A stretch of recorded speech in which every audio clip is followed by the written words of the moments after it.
रात के अंधेरे में बीच सरसों के खेत में हुआ था कत्ल। पुलिस किया अंधी हत्या का खुलासा। अपने दो प्रेमियों के साथ आपत्तिजनक हालत में थी युवती। अचानक आ गया चाचा, फिर तीनों लोगों ने मिलकर चाचा को मौत की नींद सुलाया। अब पकड़े गए आरोपी तो खुला ब्लाइंड मर्डर केस का राज।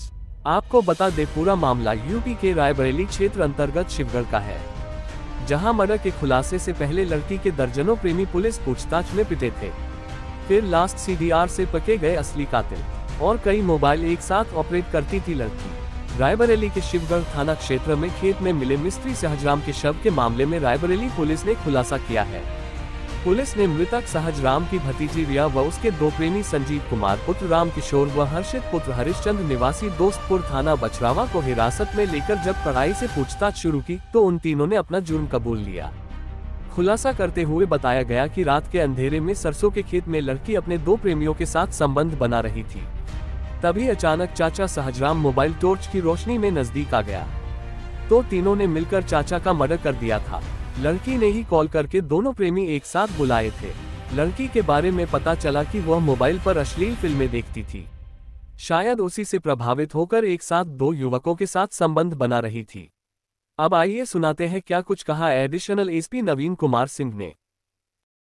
है जिसका प्रेम संबंध बछरावा थाना क्षेत्र का गांव पड़ता है दोस्तपुर। वहां के रहने वाले हैं संजीव और हर्षित। उसी युवती से दोनों का प्रेम संबंध था।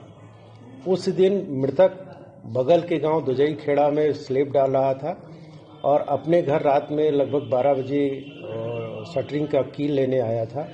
कील लेकर के जा रहा था तो कुछ लाइट मोबाइल का प्रकाश आया, उसको कुछ संदेह हुआ। वहां जा कर के देखा तो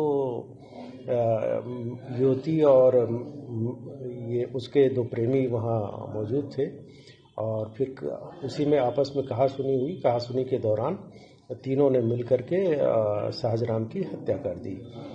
इसमें उसके मोबाइल और बाइक सारी सब बरामद हो गई हैं और अभियुक्तों को गिरफ्तार करके रिमांड हेतु माननीय न्यायालय प्रेषित किया गया है।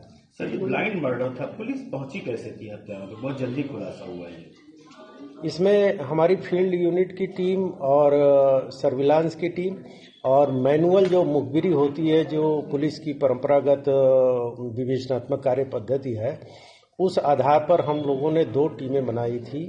एक तो बाहर के सर्च कर रही थी और एक आशंका थी कि गांव में ही कहीं न कहीं हत्या के सूत्र हैं। तो उस आधार पर सभी लोगों के नंबर लिए गए थे, जो वहाँ के युवक थे और युवतियाँ जो नौ युवतियाँ थी उनके नंबर लिए गए थे और संदेह और इंट्रोगेशन के आधार पर धीरे धीरे हम लोगों ने डेवलप किया और उसके उपरांत ये तथ्य प्रकाश में आया। सर, क्लू कैसे मिला? क्या इनमें कोई संबंध भी था या कोई क्लू आप लोगों को कैसे मिला कि ये लोग हो सकते हैं? जैसा कि हमने बताया कि गांव का पूरी जब प्रोफाइलिंग तैयार की गई, जो वहाँ नए उम्र के लड़के और लड़कियां थी, प्रोफाइलिंग तैयार कराने के बाद और सीडीआर एनालिसिस के बाद जो तथ्य प्रकाश में आए कि ये युवती जो दोस्तपुर गांव के लड़कों से इनके संबंध थे और पहले से भी रहे हैं, सीडीआर एनालिसिस पे ये बातें स्पष्ट हुई कि दोनों में आपस में खूब बातचीत होती थी। उसी आधार पर फिर डेवलप किया गया, इंट्रोगेशन हुआ और इंट्रोगेशन के दौरान समस्त तथ्य प्रकाश में आए।